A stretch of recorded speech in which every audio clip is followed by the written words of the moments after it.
to the Dharma journey, Yamuno. Thank you so much. Honored to be here. What does Yamuna stand for?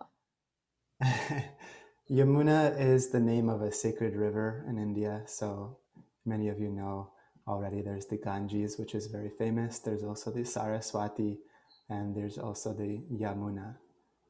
And so these are the three nadis.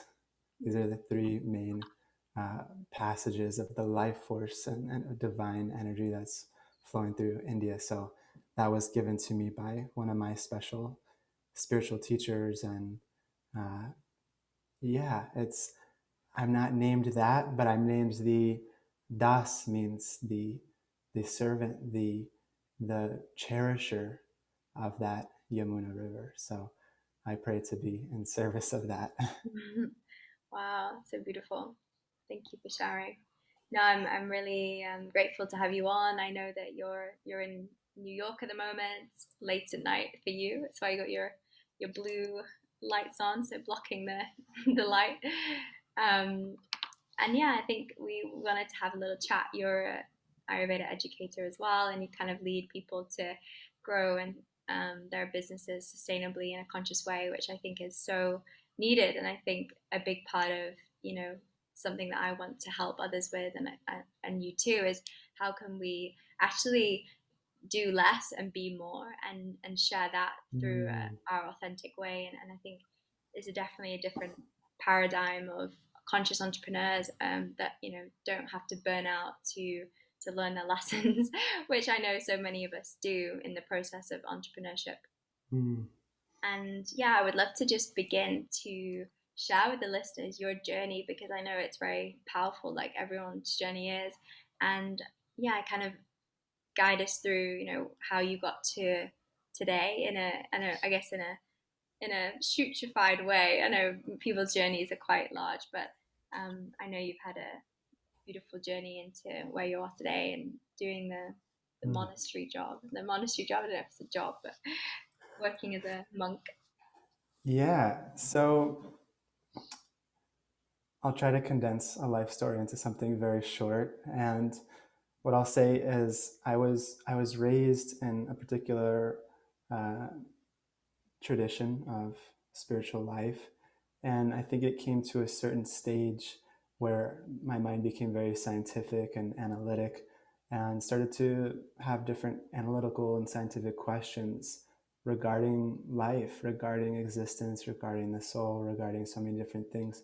And I wasn't necessarily finding the answers in that particular tradition with the particular teachers that I had at that time. So I thought, well, why do I need spiritual life if I can be like a good person? If the goal is to be a good person, and I can sort of just be a good person without all this like sort of extra stuff. I was a kid, so it was like all this extra stuff to think about. I didn't really understand. And so I sort of made that decision and rediscovered spiritual life. I think, as many of us do, sort of in our own ways, looking at how different traditions, that there's a particular sutra or like thread that sort of unifies all of them, and that there's a commonality to it, Mm. and that there is some underlying truth and some underlying force beyond us that moves things. And so I knew that much. I didn't want to necessarily call it God or anything, or ascribe to a particular religious tradition. And so I started meditating, started doing different things like that in high school. And then my first month in my university in Florida, I met beautiful practitioners of what's called bhakti yoga. And so I was actually going to school for jazz music at the time. And so I saw them doing this sort of musical thing on my university campus. And so I was just sort of intrigued by the instruments that they're using, the chants that they were doing, which I later found out are mantras, are sacred prayers. And so I went up to them and I was like, oh, what is this about? I've never seen these instruments. I've never heard these sound vibrations, but this sound, and we know in the Vedas that sound is the origin of how the material existence was created. Through modern science confirms that too, with string theory and some of the leading theories for the universe. Everything is vibrational, but that vibration entered the ear and pulled at the heart like a string going in the ear and pulling the heart, and it pulled me towards that vibration. So I said, what is this about? And they said, oh, we're chanting the names of God. And at that time, I felt quite averse to that sort of language. I was like, y'all chanting to God? And so it was like, Love it. I was like, okay, like, good for you guys. Um, and, but something drew me back to that sound vibration that was like categorically different than any sound vibration I'd ever heard, through jazz, through Ravi Shankar, through so many different things I was exploring. And I met these people, and really what transformed me most was their character. Mm. These beautiful practitioners that, when Jesus told some of his disciples to go out and spread, the good message, he says, go out and preach, but only use words if you have to. Mm. And so that really struck me, that these people, to the extent that they were living it, is the extent to that which they could transfer it to my heart. And it felt like it was being transmitted. And I feel like many of us probably have this experience around when we first are introduced to genuine spiritual people that aren't putting on a show. It acts like a mirror. And Mm. it's almost just like, oh, like I didn't know I had all these like spots, even without them like saying anything like that. Just their sort of, I don't want to say the word purity, but just their sort of integrity, spiritually speaking, Mm. reflects ways in which I'm not in integrity, Yeah. and makes it very clear, and that I'm not normally surrounded by people with such high ideals and integrity. And so it felt like it was a little confronting. And also there was something that made me fall in love with that, of like tasting this spiritual food that they would cook, and literally like being in ecstasy while eating. I was like, what is this food? Like, is this like laced with something? I just felt so genuinely joyful. And Mm. then hearing the sound vibration of the kirtan, or the mantra music meditation, it just transformed the consciousness. And so long story short, I decided to, slowly begin to practice. I became vegetarian. I stopped all my, psychedelic voyaging that I was doing at the time, slowly, and Yeah. uh, and started slowly implementing this mantra meditation to my life, even without so much like faith, or like, this is my path and like these are my people, but more just like, let me try it out. And I was seeing incredible results with my consciousness, and a lot of confronting things too, and Mm. kept going to the point where my senior year of university, I decided to move into a monastery. I ended up completing my degree. A few days after I graduated, I moved to India, stayed in a few sacred places, Vrindavan. I stayed in Nepal. I stayed in West Bengal. And I stayed in a beautiful place called the Govardhan Eco Village outside of Mumbai, which is one of my spiritual teachers' uh, sustainable havens. There's 100 monks that live there and over 100 cows that live there. And I was learning Ayurveda from family traditions of Ayurvedic doctors, Mm. and taking care of cows, and also studying the Vedic literatures. And so that's how I lived, extremely simply, compared to what I was doing in the West. Mm. And then it came to a point where I was living next to the Ganges River. And every day I was just praying. All my friends have graduated, they've all gone to different places around the country and around the world. Where do I go next? And I would just bathe as the sun was setting over the Ganges River, and just have this prayer like, universe, God, Krishna, Jehovah, Yahweh, Govinda, Ganges, where do I go? What do I do? And I was just praying. I had some options, but I was just praying, praying, praying. And one day I received an email from the executive director of a place called the Bhakti Center. It's in the Lower East Side of Manhattan. It's incredible Ayurveda, meditation, yoga, bhakti center that's in the Lower East Side of Manhattan. And they said, we want you here. We want you to live in the monastery here and be a part of our project. And I just started jumping up and down. I was so happy. And so I spent a few years there. I graduated my monastic phase of life.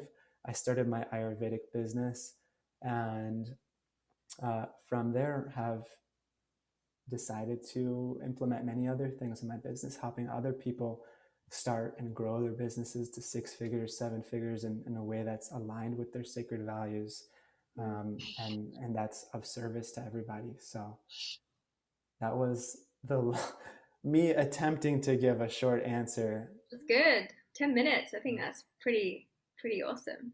I think sometimes more less is more. You know, like when we tend to overshare sometimes, and we can actually get more potency with less. And yeah, Mm, thank you for sharing your story. It's really fascinating. And yeah, I would love to know a little bit more about your journey in India and how kind of being with these embodied teachers, how that kind of affected you, and maybe some lessons or experiences you had to go through to get to where you are now in terms of um, yeah, any insights. Or I know that's quite uh, large, but anything that you experienced when you were in India with these teachers, because there's something I've always been drawn to go to India. Thankfully, I'm in Bali, which is very kind of a similar energy, obviously not from the mm, source, but I do feel like certain energy, certain places have this like beautiful, um, yeah, it's just this nurturing energy that I think a lot of us go to for our own kind of healing and exploration and curiosity. And yeah, did you find your teachers, or did they kind of find you? How did that kind of happen? mm. Yeah, so many good questions. Um, I would say that my experience is,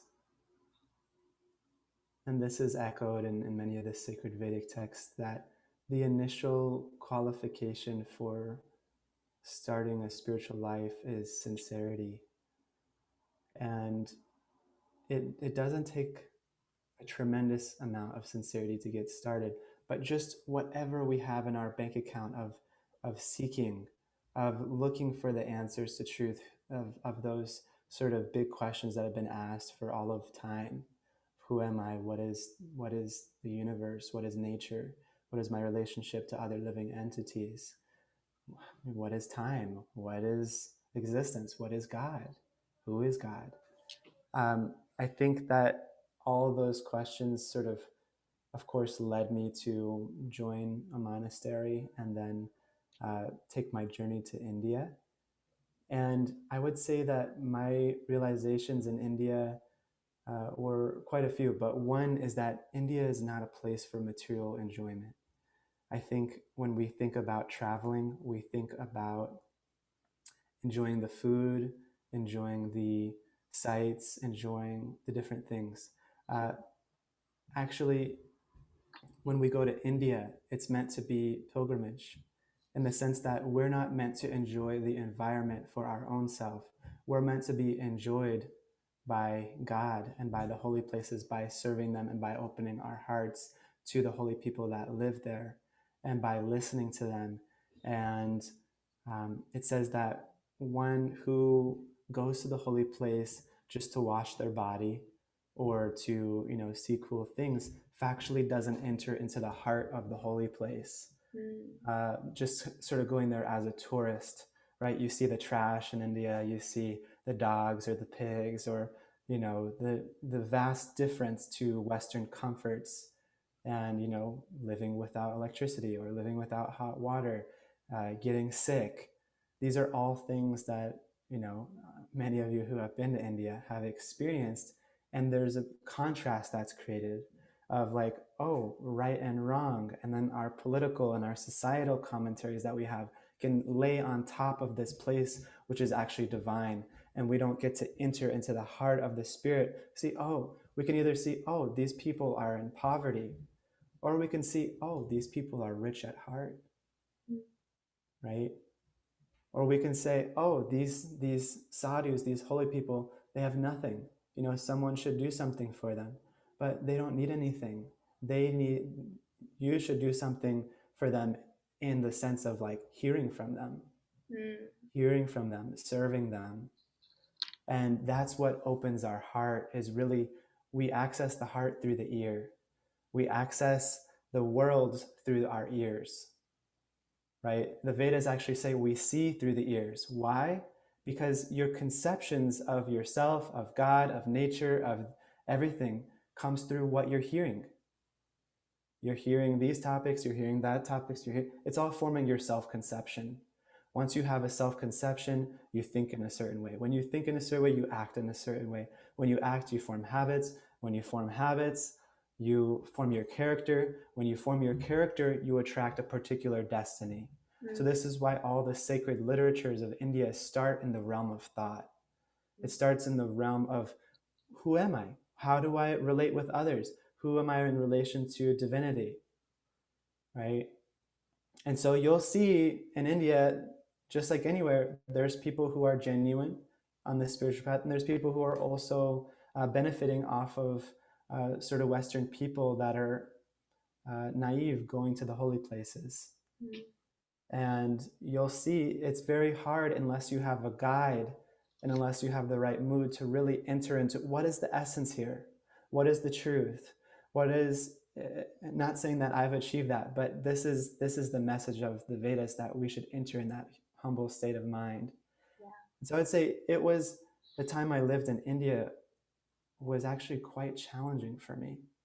Yeah. That it was really confronting and also extremely beautiful, and also like a little lonely. Like I didn't know anybody in India, and I was traveling alone, and I almost died quite a few times while I was in India. And Because of sickness or? yeah, because of sickness and because of different things. And I had no money. I was just living as a monk, had, you know, $100 or $200 in my bank account, and so many things. So I would say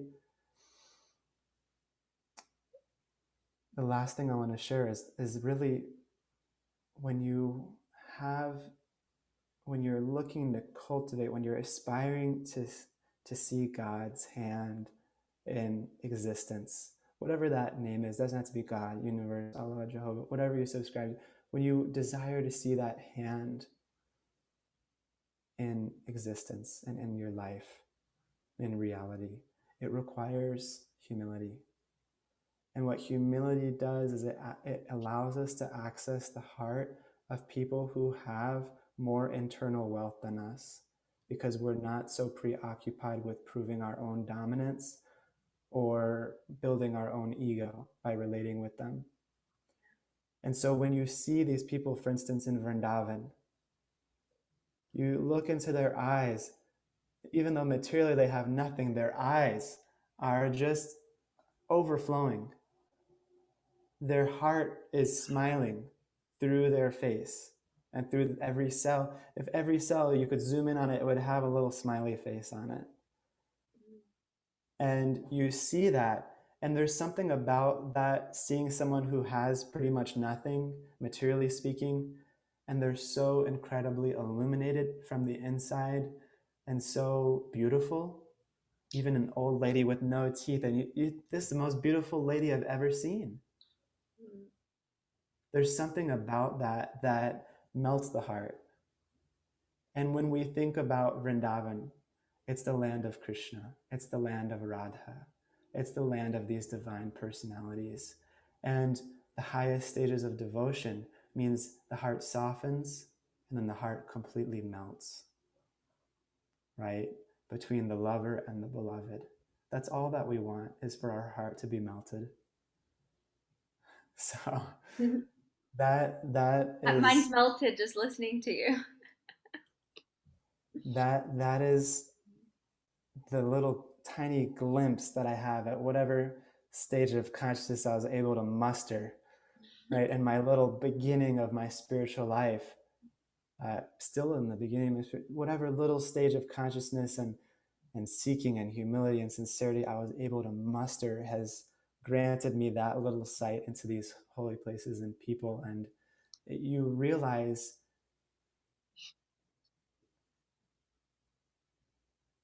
that actually you rejoice in your smallness in comparison to God. What a relief I don't have to be God. When I'm trying to be God, life is real stressful. Mm. Because guess what? I'm not the controller, I'm not the proprietor, I'm not the enjoyer. And when I try to enjoy and exploit, enjoy means, of course, we're going to enjoy, we're going to be blissful in life. Enjoy means separately from knowledge, separately from knowledge of truth, separately from knowledge of the soul, separately from knowledge of divinity. Then I become really frustrated. And do you feel like that's the reason why so many people are suffering right now with, the current world status in terms of, we can't, well, we can, we're in Bali and we're quite fortunate, but in terms of the way other people around the world, they feel so restricted because they've had their normal life taken away, and it's forcing them to sit and be with themselves in a way that is quite uncomfortable for many because they haven't experienced this Yes. slowing down, and we're in this such stimulated environment which is constantly drawing us away from you know away from ourselves. And obviously a big part of yoga is pratyahara, like kind of with really going inwards, and often we hear those answers of intuition guiding us, but so many of us are suffering. I know a lot of people are struggling right now. What would you say that is from as well, from your experience? Yeah. So, I mean, I think this is a huge question of like, why do we suffer? Which, is a massive topic.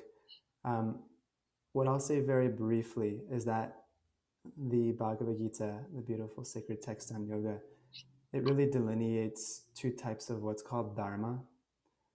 Dharma, we can like, I think many people have the impression that Dharma means like your job. Like, Mm. yeah, I, work as like a, yoga studio manager, like that's my Dharma. Dharma means that which is inseparable. So, for instance, the dharma of water is that it's liquid, that it's flowing. The dharma of fire is that it's hot. And the dharma of the soul or the self is to serve. So it's a nature that's inseparable. And so all of us are serving, right?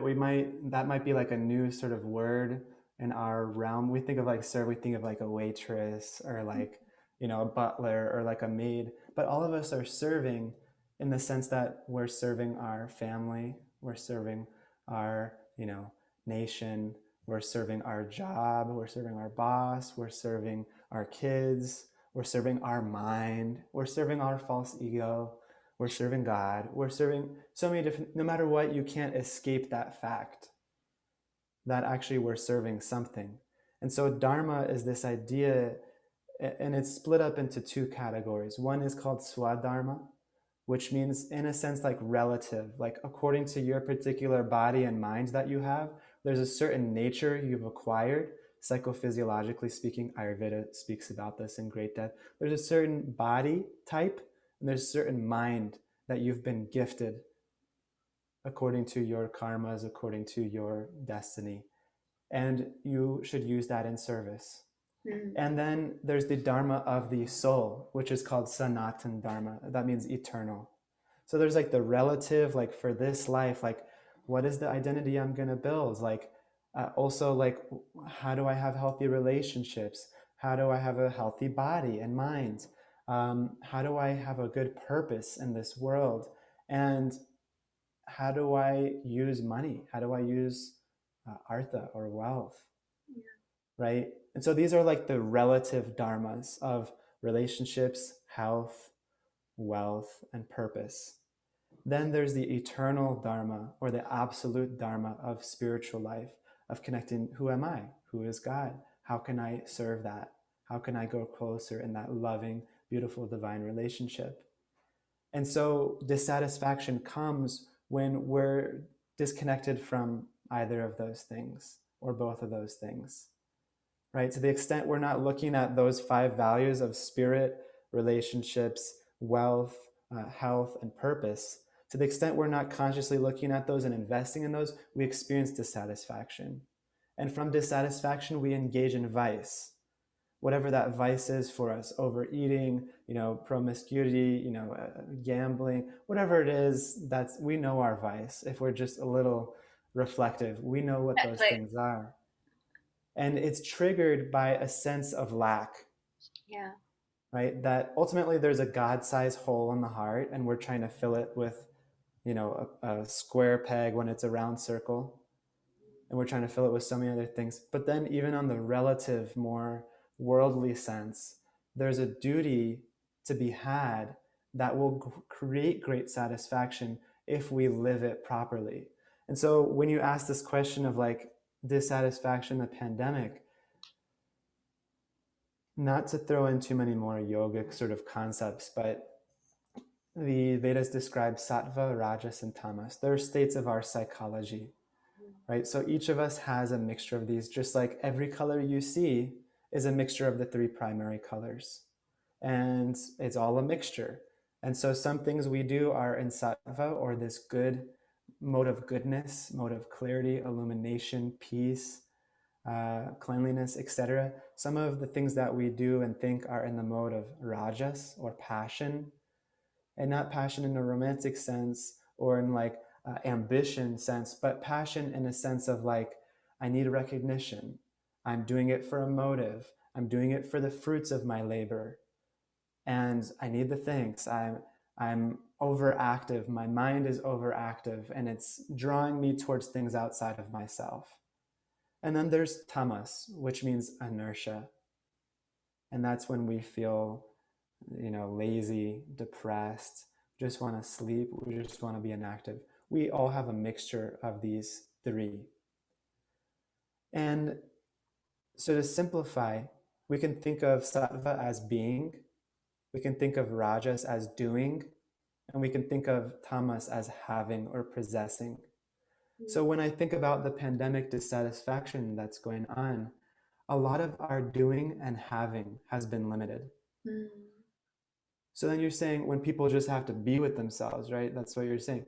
When people have to be with themselves, it's hard. Yeah. Well, that's all that's left. And we're not used to living a sattvic life. We're not used to living a life where we've cultivated our internal world and we're able to just sit with that, right? In the Gita, these questions are asked of what are the symptoms of an enlightened person? And they say, how do they walk? How do they talk? How do they sit? How do they speak? How do they act? It's not actually meaning those things, though each of those things represent something. How do they speak means how do they respond to the dualities of this world? How do they sit means how do they sit when things are provoking? How are they just like a dog, sit even when there's the cookie there, or when, there's another dog barking? How do they sit and just have their consciousness exist? So that's a test of our illumination, and not to put it on a hierarchical judgment sort of scale, but just like, okay, our ability to tolerate provoking situations like a pandemic, our ability to sit with ourselves in a quiet room, right? Viktor Frankl, the Holocaust survivor, he said, man's character, something, I'm just paraphrasing, but he says it's the test of the character is, or the source of man's problem is his inability to sit in a quiet room. Mm.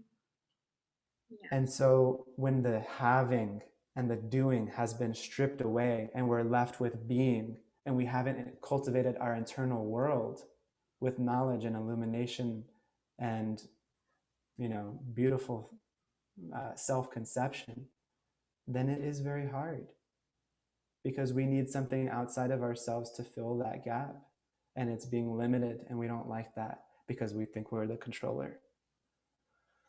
Mm. Thank you. I Wow. hope that was okay. That was like a whole Yeah, I love it. of thought. So much so much clarity in that. And I really would love to just speak a little bit about um, how can we align ourselves to more sattvic nature. Obviously, there's a whole way of doing that, but in terms of our dharma or being of service, how can we tell if we were coming from this authentic embodied space, and then obviously that's being reciprocated in, that that kind of uh, generating business and clients, but also in a place of wholeness instead of coming from that rajasic sense of like wanting to just serve ourselves. Yeah. Just because I know so many people listening are in that process of like, wanting to be of service. And even me, I've experienced in Mm. my business, like how my ego has definitely taken over sometimes, and always a continued check in, with myself. Like, is this coming from a place of wholeness and authenticity, or Mm.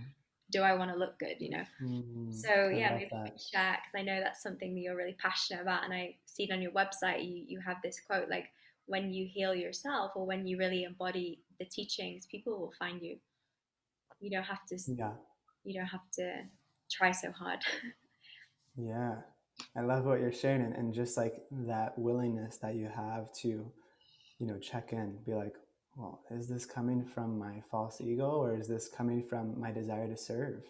Mm, I love that. And I think that that's key level of integrity. And I think many of us, for those of us who are sort of in the uh, conscious people who run businesses or who are desiring to be conscious entrepreneurs, it's what's on all of our hearts. Okay, there's our heart, and there's our values, and there's this desire to serve, and it wants to come out into the world. And then there's also our selfish desires, and there's our own image and our own fears and our own judgments and our own restrictions of our mind that get mixed in. It's all going to show up, because a business means that you are condensing your heart into a product or service, and you're holding that heart out into the world. It's actually a very tender thing. mm, It's actually a very personal thing. And realness is the only thing that is sustainable. Because if you think about a lie, doing it as a kid, right? If you lied to your parents, how entangling is that? How many more lies do you have to come up with to uphold the original lie? And mm, the philosophy has to get extensively more complex to cover all the bases. So the living a lie is much more difficult than living the truth. The truth is self-sustaining. And so that same principle applies when we're creating a business, when we're creating an offering to the world. How real am I being? How much have I embodied these truths? How much am I coming from a place of generosity and authenticity, and releasing the codependence of, you need what I have and I need your money? mm, That subtle energetics that enters when we're actually operating from a fear-based plane of the neediness. Okay, you have financial goals, great, but your client is not responsible for that. Nobody's responsible for that except for you. yeah. And so I think when it comes to building your business, of course, this is a large part of what I do. I help people. You don't necessarily have to be a yogi or an Ayurveda person, but you have to have a heart of service, and you have to also know and feel that, like, I know I have more to give, and I know I have more to receive, but most people just don't know how. That's the easiest part for me. I'm like, you already got all these other things. You got the skills, you got the desire, you have the business. Great. All you need to know is how. It's going to be easy for me. So when I think about, for instance, myself creating a business, I first started just giving Ayurvedic bodywork a very beautiful lineage that I studied, and only a handful of people know it outside of India.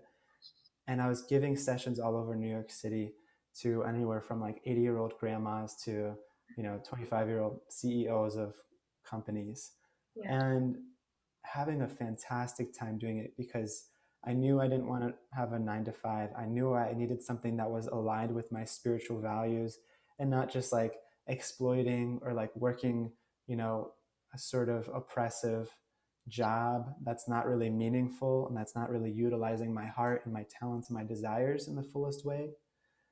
And so it was exciting for me to dip my toes in, oh, I could have my own business. Oh, I could make money doing it and also help people in amazing ways. That felt good. And so I was making $2,000, $3,000, $4,000 a month when I was starting my business, and it was going well. And then I think after some time, I was still living in a monastery. I didn't have any material obligations as far as bills or a family. And then when I really contemplated what is the bigger picture of my vision for life, I knew I wanted a family. I knew I wanted to serve an amazing amount of people. I knew I wanted to do bigger things. I knew I wanted to do more things than just body work and little workshops. But I was just like, how? How do you do it? You need to post on Instagram every day. You need to have an amazing website. Like, you need to just like do a trillion trainings. Maybe I just need to like, whatever it is. Mm. Maybe I need to be annoying and just text everyone about everything I'm doing. And I didn't understand that there was another model that wasn't necessarily trading time for money. And wasn't that me doing more equals more impact. Actually, what I found is that most of the time, it's not the case. If doing the most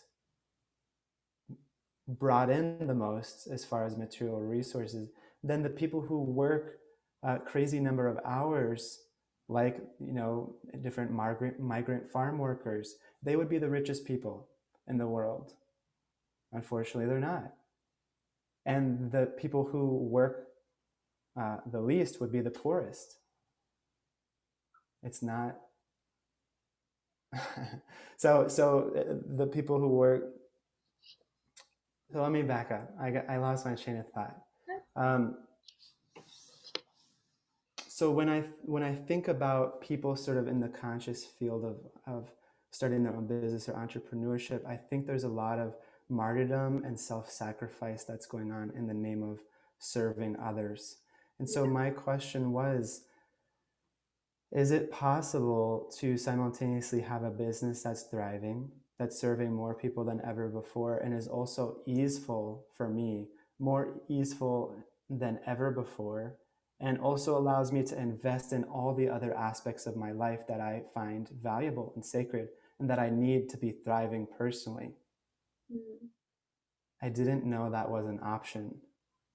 I thought it was like work more, do more, like load yourself up more, and then you'll make more money and more impact. But it's just not. How much harder do you think most people could work? How much harder do you think most people could work? Working and trying harder is not the solution. Yeah. There's another model that's available. So when I think about, these three modes of sattva, rajas, and tamas, tamas means have, do, be, right? If I could just have the money, the car, the vacation, the job, the house, then I can do the things I want to do. And then I could be happy, satisfied, appreciated, etc. That is tamas. That is the inertia mindset. I need to have things in order to do things, in order to be who I want to be. Rajas means do, have, be. So if only I could just do what I want to do, then I can have what I want, then I can be giving, then I can be successful, then I can be charitable. But it first starts with the doing. And this is what we have: a to-do list, but rarely do we have a to-be list. Mm. Right? So we think, oh, just gotta do, and then I can finally be. After I finally do all the things, then I can be happy. But life is happening during all of those moments. And if your goal is to be happy, successful, giving, etc., all that time counts also. Right? Life is currently going on during all those moments that you're wrapped up in doing. And then sattva is this different model of the natural state of the authentic self that asks, who do I need to be in order to act in integrity? Be in integrity with myself so I can act in accordance with my values that I hold most sacred, so I can have the fruits that are in alignment with myself, that can go on to fuel that cycle once again and be reinvested and be thriving.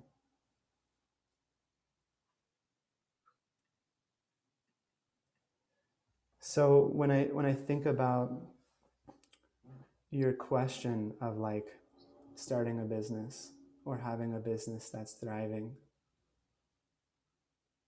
I think we need to ask ourselves those questions of how authentic am I willing to be?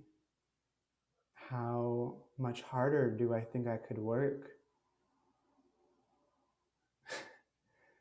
And can I simultaneously have the things that I think are mutually exclusive, like abundance of time, abundance of money, abundance of impact, and keep my values that I hold most sacred? Do I trust myself enough that if I were to 10 times my income, that I would spend that money in alignment with the things that I think I would? Yeah. What are your thoughts? Yeah, I find it really interesting you say that, and it's a big part of like some of the teachers that I work with, and the Tantra Katha Yoga, the Sri Vidya lineage that I'm very fond of, and it is a primary thing is when we come into harmony with our true nature, peace and purpose flows through us. It's not something that we have to do more or achieve more. It really is our natural state of being, and it's something I'm practicing continuously in my life and my own healing journey. It's like, how can I return back to sattva or do things that make me Mm, feel more light and more clear? And even mm, yesterday, for example, I was with some girlfriends, and they're coming from England. They've been in lockdown for a year, totally different energy to Bali, and I felt like after the being with them, I completely felt drained and depleted, and I never felt that mm, before. And I realized just my own ability to like regulate my nervous system and come more into that sattvic space is it can be always goes up and down until we get to that real space of like, you know, sattva where we can sustain it throughout. And I think so many of us have never even experienced right. that state. So I think there's even I don't think I've experienced that. Maybe touched into it, maybe occasionally, but it's not something that is always sustainable. And I think that's something that I really wish to embody more in my life, so I can bring that to the people that I serve. So we can have that ripple effect that I think we're all trying to have on one another. Um, Mm, and then from that space that we can help the world be a little bit more of a beautiful place through our own embodiment and through our own values and integrity. And that's something that's really, I felt you when when you said at the beginning, like when someone's speaking and that it's like they're speaking at you and you feel that kind of like uncomfortable, like, oh, I feel that, I kind of felt that. So that was really a mm, good mirror. Yeah. Just to come back to humbleness and to remembering that you're actually not as great as you think you are, but from coming from a place of, like I said, authenticity, not from this like right, this Instagram version that we have, or this right. other version that we sometimes perceive ourselves. And yeah, I think I would love um, to finish on sharing your beautiful offerings. I know you have something coming up, the pilgrimage in Jan 2022. I think I definitely need to come because that sounds amazing. Yeah, we'd love to have you. Maybe you can share a little bit about that, and if there's anything else that you feel Yeah, to share, and for any listeners that they can connect with you. And yeah, I'm sure we're going yeah, to do more things absolutely. in the future, but I would love to. I'd love that. I feel like we just sort of broke the surface of all the goodness that's brewing in my life, and Mm, things that I've been blessed to have shared with me by my amazing teachers that I'm able to share with the people I'm able to serve.